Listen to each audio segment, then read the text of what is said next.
Hey, Justin. How are you doing then? How are you? Justin, welcome, welcome. So good to see you. It's so good to see you. How are you doing? Very good. How You was look your so trip? nice. Thank you very I much. like this. How was the trip? The trip was wonderful, good. Yeah. Yeah.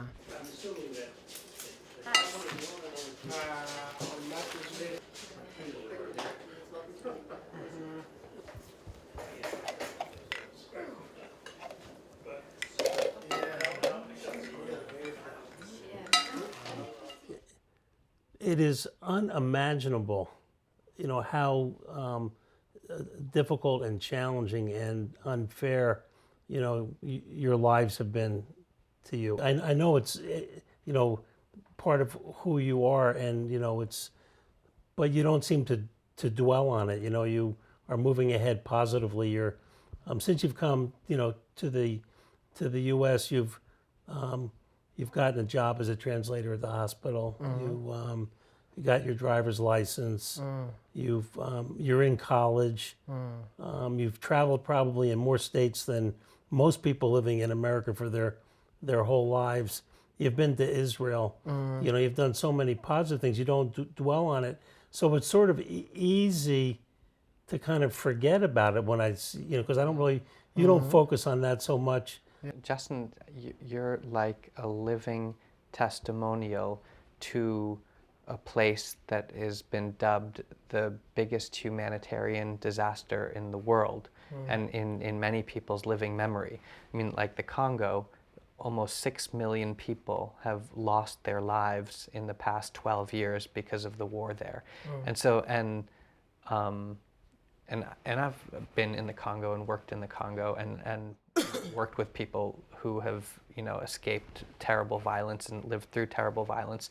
And I know your story. You've told me and Patty and Rick about how you fled and were separated from your parents and were injured and barely escaped with your life.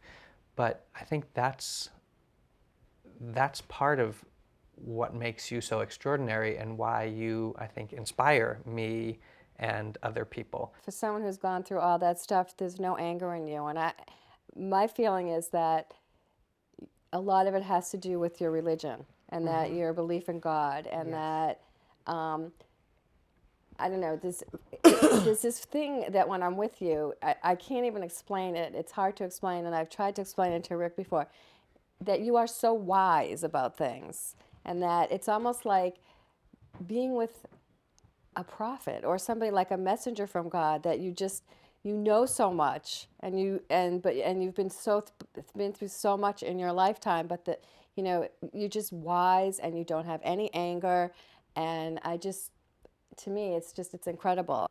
It's God who have strengthened me.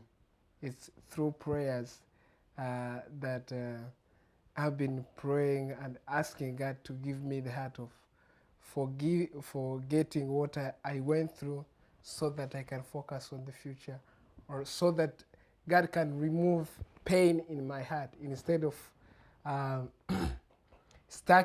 thinking on the pain that I had in the past, so that God can give me another new heart of forgiving those who did the evil act, so that I can focus on the future and change and be someone who will be able to do other good things to those who are in need.